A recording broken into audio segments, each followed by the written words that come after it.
नमस्कार, मैं हूं आपके साथ मयंक। तो देखिए, होर्मुज के आसमान में एक बार फिर आमने सामने आए अमेरिकी और ईरान के जेट। देखिए, जो खबरें आ रही हैं, करीब 10 मिनट का वो वक्त था, ठीक 24 घंटे पहले की ये घटना है। 10 मिनट का वो वक्त था जिसमें अमेरिकी जेट्स और ईरान के जेट्स आमने सामने थे और हालात ये थे कि किसी भी तरफ से जो है वो हमला हो सकता है। अब ये पूरी घटनाक्रम, ये 10 मिनट का कैसे स्टैंड ऑफ रहा, मैं आपको ये बताऊंगा। देखिए, जो खबरें आई कि 2 अमेरिकी प्लेन जो है वो ईरान के बॉर्डर के करीब बढ़ने लगे और ये एयरक्राफ्ट जो थे दोनों ईरान के एयर स्पेस के बिल्कुल करीब पहुंचे। इसमें से एक ने टेक ऑफ किया था बहरीन से और दूसरे ने टेक ऑफ किया था यूएई से।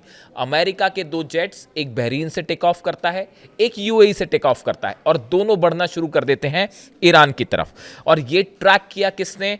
रशिया के फ्लाइट ट्रैकिंग डेटा ने। रूस का जो फ्लाइट ट्रैकिंग डेटा होता है उसने फौरन इस बात को नोटिस कर लिया कि अमेरिका के 2 जेट्स जो हैं वो ईरान की तरफ बढ़ रहे हैं और फौरन ईरान को इसकी जानकारी दी गई। अब पहले हम आपको एक बार बताएं, जो खबरें छपी हैं, जो सोर्सेस आए, उन्होंने क्या लिखा, मैं आपको पहले वो बताऊं एक बार। The report said a US navy P-8A Poseidon aircraft departed from Bahrain and flew over the strait of Hormuz, making it second such mission in recent days. खबर आई कि देखिए, जो प्लेन्स, अच्छा उसको पूरा कर ले पहले। At the same time an MQ-4C Triton surveillance drone reportedly took off from Abu Dhabi and operated over the gulf of Oman. देखिए, 2 जहाजों का जिक्र हो रहा है।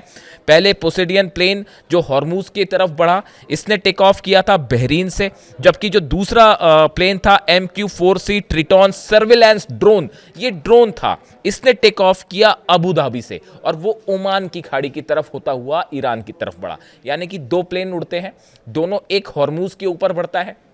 जो सर्विलांस ड्रोन है, पोसेडियन एयरक्राफ्ट कहलाता है ये। देखिए, ये पोसेडियन एयरक्राफ्ट अमेरिका का बेहद एडवांस एयरक्राफ्ट है और इसका मुख्य जो उद्देश्य होता है वो जो भी देश है उसके बारे में डेटा कलेक्ट करता है। ये खास तौर पर कहाँ पे मिसाइल्स हो सकते हैं, कहाँ पे रडार्स लगे हुए हैं, कौन सी जगह पर डिफेंस सिस्टम हो सकता है, आर्मी की, मिलिट्री की समय पोजीशन क्या है, समंदर में जो है वो शिप्स, वॉरशिप्स जो हैं उनकी पोजीशंस क्या है, इसके डेटाज ये रिकवर करके भेजता है। तो देखिए, एक ने टेक ऑफ किया बहरीन से, दूसरे ने टेक ऑफ किया अबू धाबी से। हॉर्मुज की तरफ एक बढ़ता है, दूसरा ओमान की खाड़ी की तरफ बढ़ता है। रशिया के रडार्स इसको कैच कर लेते हैं, इसकी जानकारी फौरन ईरान को दी जाती है और अभी जो खबरें आ रही हैं उसके मुताबिक ना सिर्फ रूस बल्कि चाइना दोनों रियल टाइम डेटा शेयर कर रहे हैं ईरान के साथ।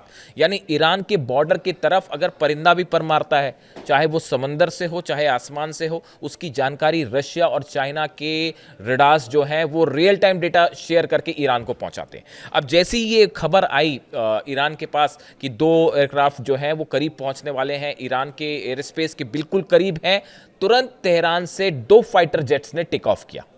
दोनों ने इंगेज, दोनों एक बढ़ने लगा हॉर्मुज की तरफ, जो कि हॉर्मुज पर की तरफ जो अमेरिका का प्लेन फ्लाई कर रहा था, जो उसकी तरफ करीब जा रहा था। तेहरान से टेक ऑफ करता है प्लेन और वो उसके करीब जाता है।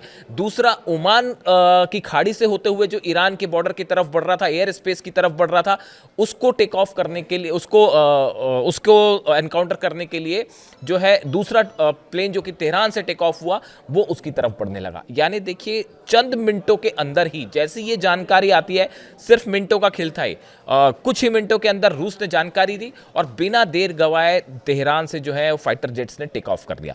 जो डिफेंस सिस्टम्स हैं वो तो लगे हुए हैं, लेकिन ये तीसरा मौका है ऐसा। मैं पहली 2 बार आपको अपने वीडियो में घटनाएं बता चुका हूं कि कैसे एक बार F-15 जेट ने बहुत करीब आया ईरान के, यहां तक कि उसने सिग्नल्स भी दिए कि मतलब अपनी आइडेंटिटी भी डिस्क्लोज की थी F-15 जेट ने। वो उसने टेक ऑफ किया था जॉर्डन से और वो बहुत करीब गया ईरान के, उसने अपनी आइडेंटिटी भी रिवील की कि मैं अमेरिका का F-15 जेट हूं। मतलब देखिए, जो प्लेन्स होते हैं उसके जो पायलट्स होते हैं वो कई बार, ये एक वॉर टैक्टिक्स होती है, उसमें अपनी आइडेंटिटी चाहे तो वो रिवील कर सकते हैं। तो उसने रिवील किया, एक प्रकार से उकसाने की कोशिश थी, ईरान को संदेश देने की कोशिश थी। ईरान डरने वरने वाला नहीं था उससे, तो वो वापस चले गए। इसी तरह से F-35 जेट्स भी जो है वो भी बताया जाता है कि 2 जेट बेहद करीब पहुंच गए थे ईरान के, लेकिन एंटर नहीं किया, वापस चले गए। और ये तीसरा मौका है, यानी पिछले करीब 10 दिन के अंदर ये तीसरा मौका जब अमेरिका के 2 प्लेन्स बिल्कुल एयर स्पेस के करीब हैं, लेकिन फिर वही हुआ एक बार। ये दोनों जो प्लेन्स थे US navy P-8A Poseidon aircraft और दूसरा जो MQ-4C ट्रिटॉन सर्विलांस ड्रोन था, ये दोनों ने एयर स्पेस में एंटर नहीं किया। वो करीब 10 मिनट तक ईरान के एयर स्पेस के आसपास रहे, मंडराते रहे और अल्टीमेटली वो वापस जाने को मजबूर हुए, वो वापस चले गए। इसी बीच तेहरान से मैंने आपको बताया कि जेट्स ने टेक ऑफ कर लिया था, डिफेंस सिस्टम्स लगातार लगे हुए हैं। अब सवाल ये है कि बार बार सर्विलांस वाली बात तो एक है ही कि लगातार ख़ास तौर पर स्ट्रेट ऑफ हॉर्मूज़ में जो है वो बहुत ही एग्रेसिव स्टैंड ले रखा है, पोस्चर लेकर रखा है ईरान ने। मैंने आपको पिछले वीडियो में बताया था कि किस तरह से जो फाइटर बोट्स हैं, 100 से ज़्यादा फाइटर बोट्स ईरान की स्ट्रेट ऑफ हॉर्मूज़ में इस समय उतार रखी है ईरान ने, कि अगर किसी भी तरह का कोई हमला होता है तो फ़ौरन उसको जवाब दिया जाए। एयरक्राफ्ट कैरियर जो है अब्राहम लिंकन, उससे अगर कोई हमला होता है तो उसको कैसे काउंटर करना, एक बड़ी रणनीति तैयार है और सब की सब बोट्स पर मिसाइल्स हैं।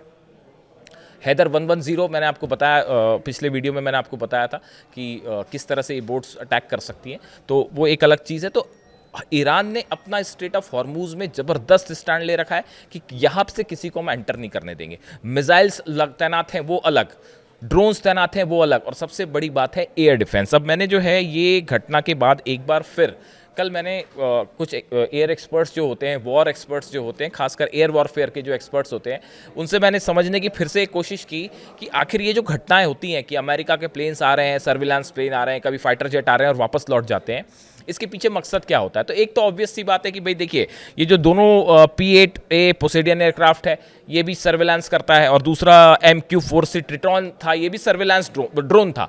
तो ये दोनों प्लेन्स बेसिकली इमेजेस लेते हैं, सर्विलांस पता करते हैं। तो एक तो सर्विलांस मकसद है ही कि ईरान की सेना क्या हालात में है और कहाँ जहाज़ हैं और कितने जहाज़ हैं, वो इन्फॉर्मेशन भेजते हैं। लेकिन इसके अलावा एक बड़ी बात मुझे जो एक्सपर्ट्स ने फिर से ये बात कही कि ईरान के जो डिफेंस सिस्टम्स हैं, अभी अमेरिका के सामने जो एक बड़ी चुनौती है वो ये है कि क्या रूस ने S-400 दे रखा है। हमारे हिसाब से तो दे रखा है, जो हम समझ पाए अभी तक चीज़ों को, कि S-400 दे दिया है। लेकिन उसमें बड़ा क्रूशियल ये है कि ये S-400 कौन सी जगह पर तैनात हैं, इसकी लोकेशन का पता लगाना बेहद अहम है। क्योंकि देखिए, S-400 वो डिफेंस सिस्टम है जो F-35 को भी इंगेज कर सकता है, F-16, F-15 जेट्स तो इंगेज हो ही जाएंगे।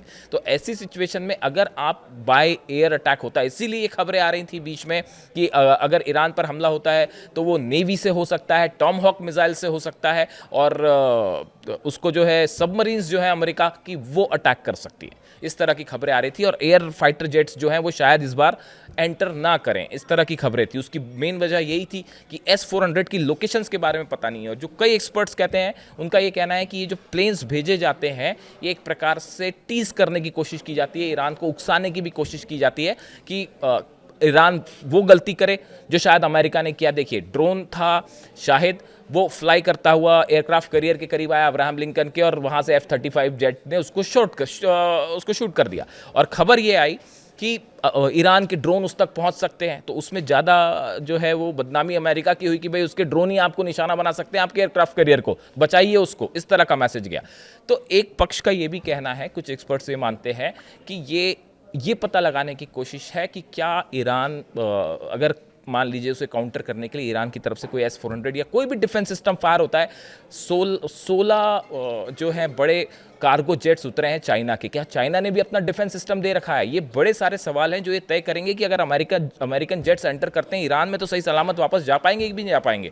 तो इस सूरत में ये कोशिश है कि कहीं ईरान ये गलती कर दे कि कोई एक डिफेंस सिस्टम फायर कर दे, उससे ये अंदाज लगेगा कि भाई कहाँ कहाँ इनके डिफेंस सिस्टम्स हो सकते हैं, और क्या चाइना का भी डिफेंस सिस्टम है, क्या रूस का भी डिफेंस सिस्टम है, तो शायद अमेरिका अपनी रणनीति ही बदल दे। लेकिन ईरान ने एक बार फिर वो गलती नहीं की, वो जो चाल एक अमेरिका ने बिछाया उसमें नहीं फंसा, और स्ट्रेट ऑफ हॉर्मूज में जो स्टैंड ईरान ने ले रखा है बेहद एग्रेसिव, और ना सिर्फ ज़मीन पे बल्कि आप देखिए कि समंदर में भी, हॉर्मूज की खाड़ी में भी, और फारस की खाड़ी में भी, और अब आसमान में भी लगातार ईरान जो है वो फाइटर जेट्स के मामले हों चाहे सर्विलांस वाले मामले हों, हर मामले पे अमेरिका पर भारी पड़ता दिखाई दे रहा है, उससे एक कदम आगे दिखाई दे रहा है। तो ये बेहद इंटरेस्टिंग स्टैंड ऑफ था अमेरिका और ईरान के बीच में। 10 मिनट का ही था, लेकिन बड़ी खबर थी। इससे जुड़ा जो भी अपडेट होगा आप तक पहुंचाऊंगा। वीडियो कैसा लगा कमेंट करके ज़रूर बताइए। Thank you so much.